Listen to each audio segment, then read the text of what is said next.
Alhamdulillah. Assalamualaikum warahmatullahi wabarakatuh. Dan selamat sejahtera murid-murid. Saya harap kamu semua berada dalam keadaan sehat hendaknya ya.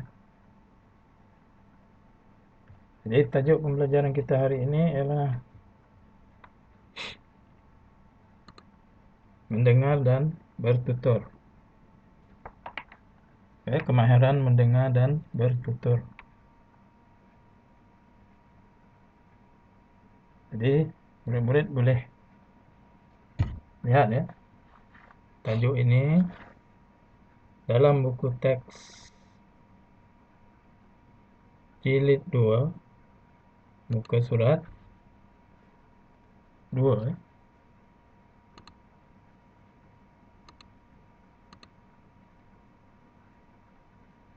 Buku teks Bahasa Melayu tahun 3 jilid 2 muka surat 2 muka surat 2 iaitu kemahiran mendengar dan bertutur. Tajuk besar dia ialah kekalkan warisan kita ya, kekalkan warisan kita.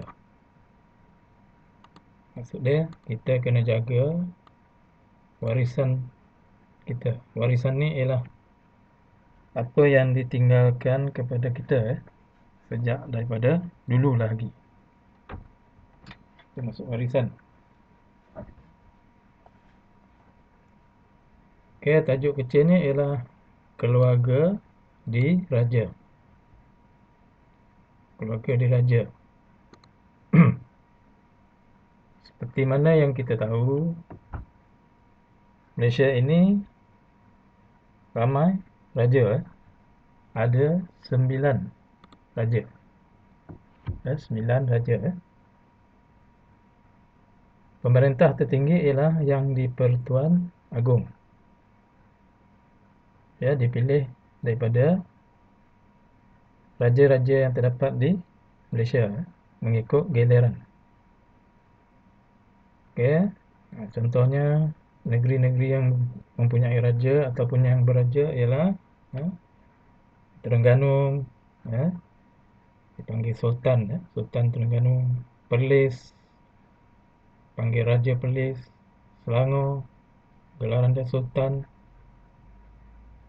Negeri Sembilan yang di-Pertuan Besar. Yang di-Pertuan Besar. Okey. Kalau sekarang ni Negeri Sembilan, Beli Yang Maha Mulia Tuanku Mukhris Ibni Al-Makhrub, Tuanku Menawai.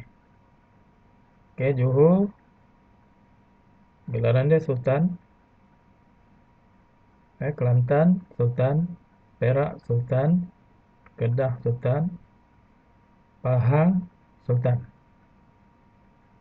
Okey, itu di antara negeri-negeri yang mempunyai raja ataupun sultan. Terengganu, Perlis, Selangor, Negeri Sembilan, Johor, Kelantan, Perak, Kedah, Pahang. Negeri-negeri lain itu seperti Pulau Pinang, Melaka, Sabah, Sarawak, kita namakan dia yang di-Pertua Negeri. Yang di-Pertua Negeri. Yang di-Pertua Negeri Pulau Pinang, yang di-Pertua Negeri Melaka, yang di-Pertua Negeri Sabah, yang di-Pertua Negeri Sarawak. Mereka tidak ada raja. Okey. Baik, itu sedikit tentang pengenalan sistem raja-raja yang terdapat di Malaysia. Jadi kita terus lihat kepada tajuk hari ini, keluarga diraja. Kita lihat apakah yang terdapat dalam buku teks tersebut. Okey. Hanif dan Jeva perlu menyiapkan projek tentang keluarga diraja. Hanif dan Jeva perlu menyiapkan projek tentang keluarga diraja. Mereka telah mendapatkan maklumat daripada sebuah kamus bergambar. Okey, kalau kamu lihat di sini. Ya, ini ayahanda, bonda, raja, ini permaisuri, ini putra, ini putri. Ya, ayahanda ini ialah ayah kepada raja. Ayah kepada raja ni. Bonda ni ialah ibu kepada raja. Okay. Jadi dalam bahasa istana dia tak sebut ayah. Dia tak sebut emak, dia tak sebut ibu. Ya, kalau ayahanda, ayah tu disebut ayahanda. Ya. Kalau ibu tu disebut bonda. Okay. Raja ni ialah untuk lelaki, lelaki. Permaisuri ni ialah isteri kepada raja. Disebut permaisuri. Isteri kepada raja disebut sebagai permaisuri. Kemudian anak raja yang lelaki ya digelar putra. Ya, putra. Yang perempuan digelar putri. Ya, putri. Maksudnya mereka mempunyai darah di raja. Itu dia punya susunan. Ya, susunan keluarga di raja. Ya. Kalau dalam masyarakat kita biasa, ini datuk, ini nenek, ya. Ini ayah, ini emak, ataupun ini isteri kepada ayah ni. Ini anak lelaki, ya. Ini anak perempuan kepada raja dan juga permaisuri tadi. Baik, kita lihat muka surat 3. Apakah yang dibincangkan oleh Hanif dan juga Jeva, ya. Kita tengok, kita lihat perbualan mereka, ya.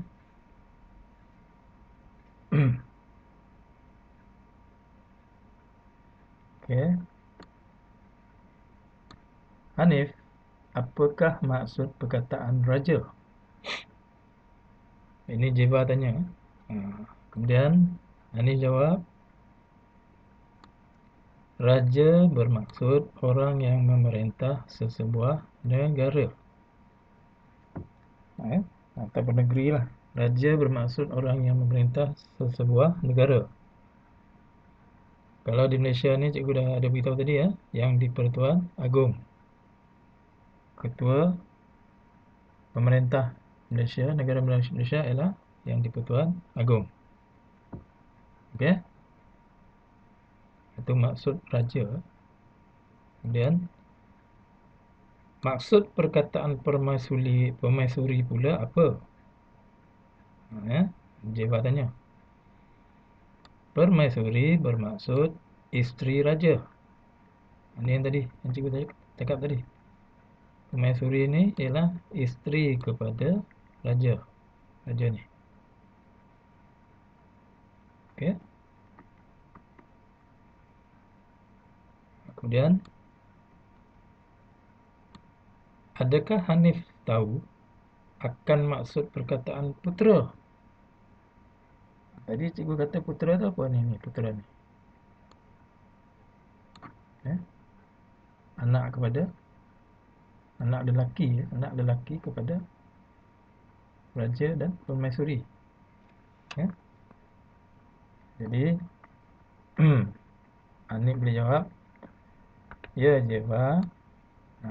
Ya Jeva. Putera bermaksud anak lelaki raja dan permaisuri. Ni ya. Putera ialah anak lelaki raja dan permaisuri. Itu digelar putera. Okay. Ya Jeva, putera ialah ataupun ya Jeva, putera bermaksud anak lelaki raja dan permaisuri. Okey, ini pula.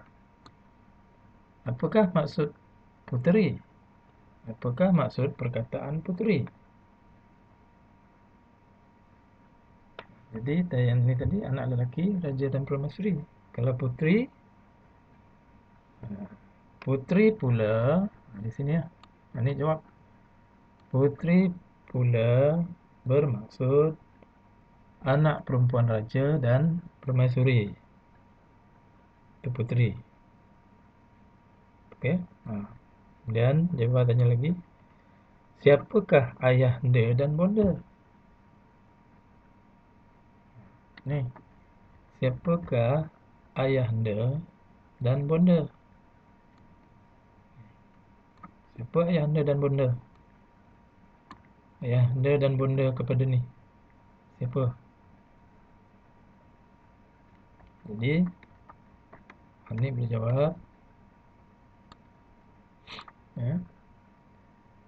Ayahanda dan bonda pula ialah ibu dan bapa kepada raja. Ya. Ayahanda dan bonda pula ialah ibu dan bapa kepada raja. Itu maksud ayahanda dan bonda. Okey. Jadi cikgu harap kamu faham ya, apakah yang dimaksudkan dengan raja, ya, maisuri, putra, puteri, ayahanda, bonda, dan macam mana untuk menjawab pertanyaan jiwa ini ya. Okey. Baik. Jadi cuba perlu kita lihat buku aktiviti ya, buku aktiviti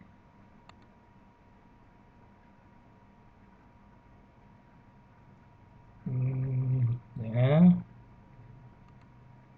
Okey, buku aktiviti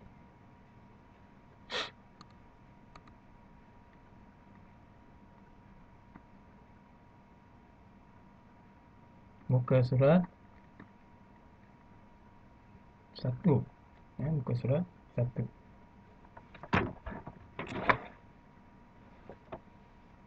Okey, cuba buka buku aktiviti muka surat 1.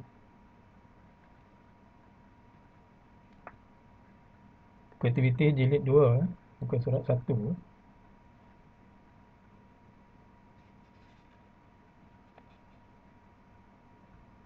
Okey. Cuba kita lihat perkataan ini. Apakah aktiviti atau latihan tugasan yang hendak kamu buat?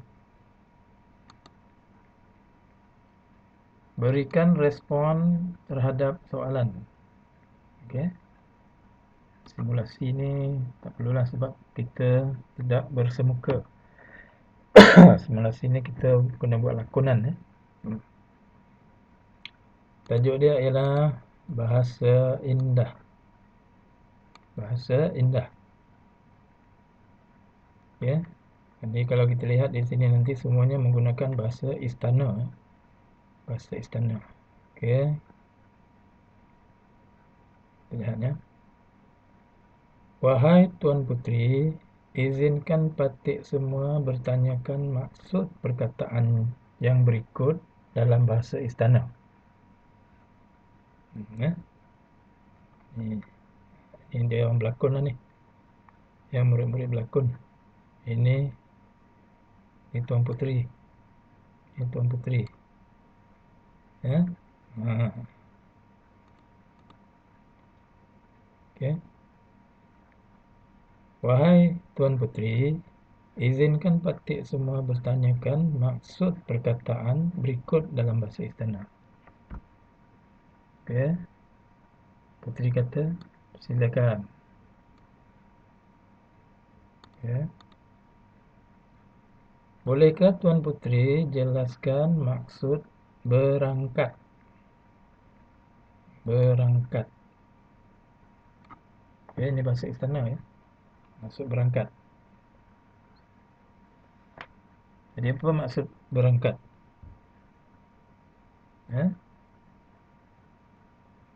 Jadi perkataan berangkat bermaksud pergi ke sesuatu tempat. Ya, cikgu ulang semula. Perkataan berangkat bermaksud pergi ke sesuatu tempat. Jadi boleh tulis ke sini lah nanti. Ya. Nanti tulis kat sini. Perkataan berangkat bermaksud pergi ke sesuatu tempat. Ya, berangkat itu ialah bahasa istana. Ya, pergi. Okey.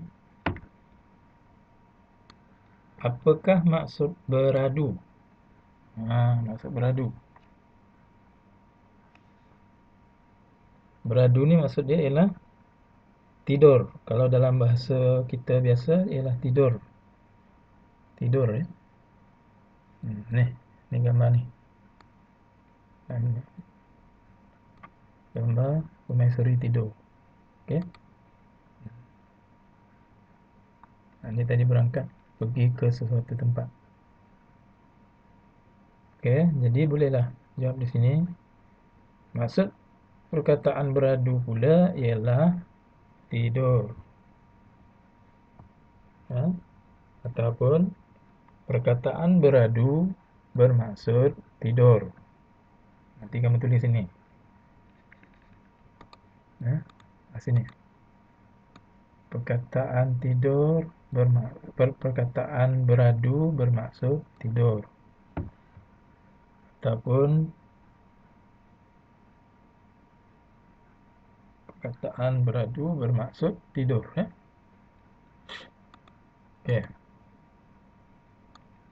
Apakah pula maksud perkataan bertitah? Bertitah. Tengok sini, bertitah. Ni bertitah. Ni raja. Dia bertitah. Apa maksud bertitah? Okey.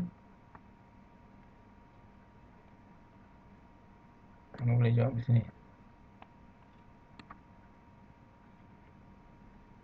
Maksud perkataan bertitah pula ialah bercakap atau bertutur. Ataupun perkataan bertitah pula bermaksud bercakap atau bertutur. Bertutur. Bertutur itu bercakap lah. Okey. Seterusnya, apakah pula yang dimaksudkan dengan perkataan santap? Ni santap. Tengok raja sedang buat apa? Santap. Santap itu ialah makan. Santap itu ialah makan. Jadi macam mana nak buat ayat?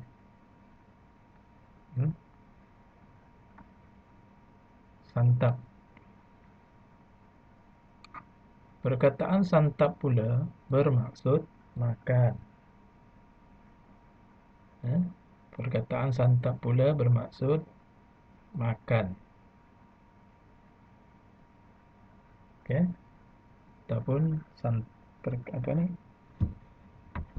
perkataan yang dimaksudkan dengan santap ialah makan. Okey, yang terakhir, maksud perkataan gering pula. Maksud perkataan gering apa, Tuan Putri?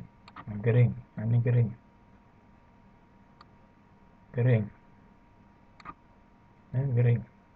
Gering ni ialah sakit ataupun tidak sehat. Jadi kamu tulis di sini, perkataan gering bermaksud sakit atau tidak sehat. Ataupun kamu tulis perkataan gering, gering pula bermaksud sakit atau tidak sehat. Sakit atau tidak sehat tu sama lah maksud dia. Okey. Itu nanti kamu isikan ya dialog yang dikosongkan ini dengan maksud-maksud bahasa istana tadi yang cikgu beritahu tadi dengan ayat yang lengkap. Okey.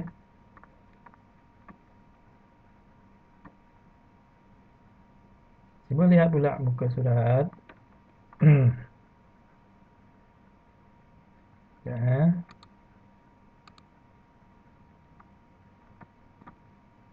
Satu dan dua.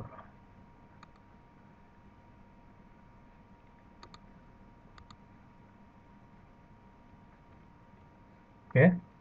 Muka surat 2, muka surat 2 buku aktiviti kamu. Berikan respon terhadap soalan. Okey, tajuk dia memartabatkan seni dan budaya. Okey. Memartabatkan seni dan budaya. Memartabatkan ni maksud dia kita memuliakan seni dan budaya yang ada di Malaysia. Kebudayaan dan kesenian Melayu. Melayu. Okey. Festival Kebudayaan dan Kesenian Melayu 2021. Sekarang contohnya. Tema kesedaran budaya pancaran identiti sejati. Tarikh 13 hingga 14 September 2021. Contoh. Masa 8.30 pagi hingga 11 malam. Tempat Kompleks Budaya Aikroh Melaka. Persembahan yang ada dalam festival tersebut ialah gazal, dondang sayang, tarian zapin dan joget, lagu-lagu tradisional. Itu di antara persembahan dia. Kemudian demonstrasi ialah pencak silat. Demonstrasi ni ialah tunjuk cara. Tunjuk cara. Pencak silat, ukiran kayu dan seni anyaman. Okey. Ini adalah di antara kesenian ataupun kebudayaan yang ada di Malaysia.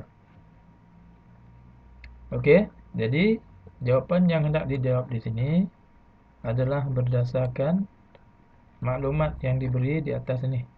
Ini maklumat yang di sini. Cuma kamu perlu jawab dalam ayat yang lengkap, iaitu ayat yang lengkap lah, yang sempurna. Okey, kita lihat yang pertama.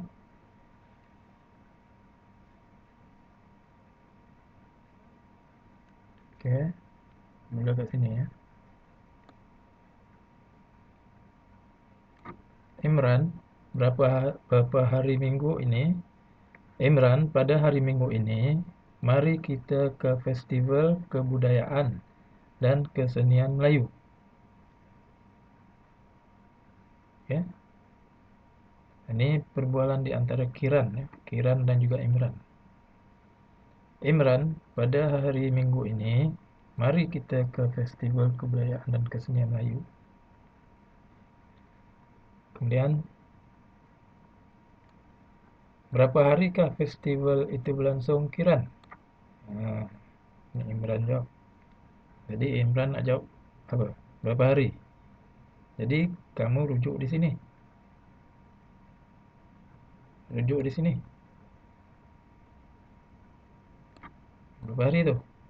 13 hingga 14 September. Berapa hari? 2 hari. Jadi apa yang kamu kena jawab di sini? Dia tanya berapa harikah festival itu berlangsung?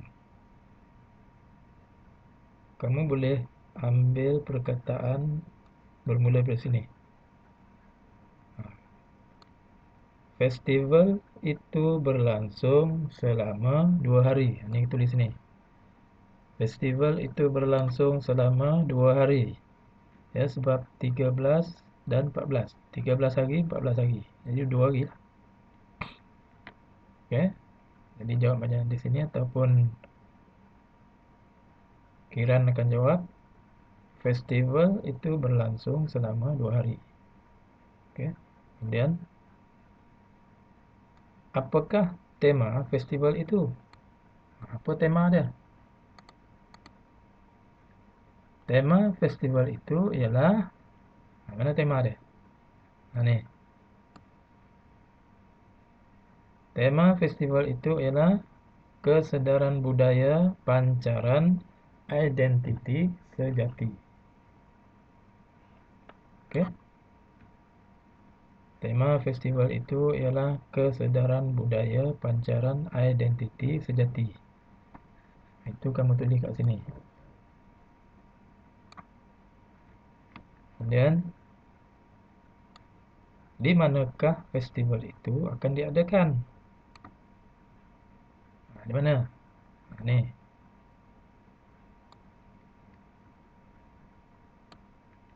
Okey. Jadi nak tulis apa kat sini?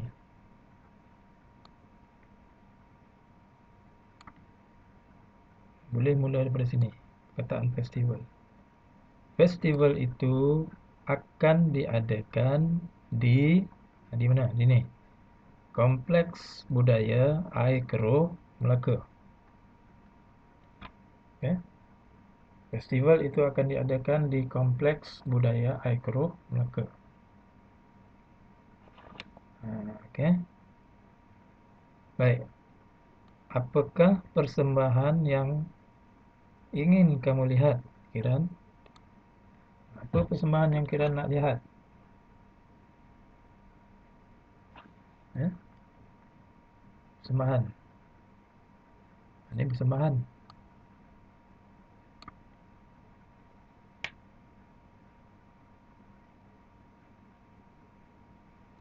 Ya? Ataupun ini ke? Ya? Pilihlah salah satu ataupun dua. Contohnya lah. Dia tanya, apakah persembahan yang ingin kamu lihat, Kiran? Saya ingin melihat persembahan, contohnya apa? Persembahan silat. Saya ingin melihat persembahan silat. Contohnya silat, ya. Okay. Jadi mengapa? Ni. Mengapakah kamu ingin melihat persembahan itu? Mesti ada sebab. Kena beritahu sebab. Kenapa kamu nak lihat persembahan silat? Ataupun kamu nak lihat ghazal? Apa sebab dia? Kamu nak lihat ukiran kayu? Apa sebab dia? Kamu nak lihat seni anyaman? Kenapa? Jadi kamu boleh jawab di sini. Contohnya, saya ingin melihat persembahan silat kerana silat merupakan seni mempertahankan diri. Ya, silat merupakan seni mempertahankan diri yang diwarisi sejak turun-temurun. Okey, itu di antara sebabnya lah. Kalau kamu nak lihat pula contohnya, saya nak melihat persembahan ukiran kayu. Saya ingin melihat persembahan ukiran kayu. Tulislah kenapa. Saya ingin melihat persembahan ukiran kayu kerana seni ukiran kayu sangat halus dan cantik dan tinggi nilainya. Itu contoh. Okey, dan lain-lain lagi lah. Kamu boleh nyatakan sebab dia. Okey, berapa menit? Jadi cikgu harap kamu faham, ya. Bagaimanakah untuk memberi respon, ya. Respon ni maksudnya tindak balas terhadap persoalan-persoalan yang diajukan. Jadi tugasan kamu ialah buat latihan yang terdapat dalam buku aktiviti Bahasa Melayu Jilid 2, muka surat 1 dan muka surat 2. Okey, muka surat 1 dan muka surat 2. Cikgu harap kamu tulis dengan tulisan yang kemas. Yang kemas dan cantik. Ya. Dengan menggunakan tanda baca yang sesuai. Permulaan tulisan huruf mesti huruf besar. Dan diakhiri dengan tanda titik nokta. Setiap huruf yang kamu tulis itu mesti jelas bentuknya. Ya, kalau buat huruf A itu betul-betul rupa huruf A. Ya, huruf S betul-betul huruf S. Dan gunakan pensel yang terang, hitam. Ya. Baik, murid-murid, cikgu rasa untuk pembelajaran hari ini ya, setakat ini saja. Dan cikgu harap kamu dapat paham bagaimana nak buat. Ya, nak buat.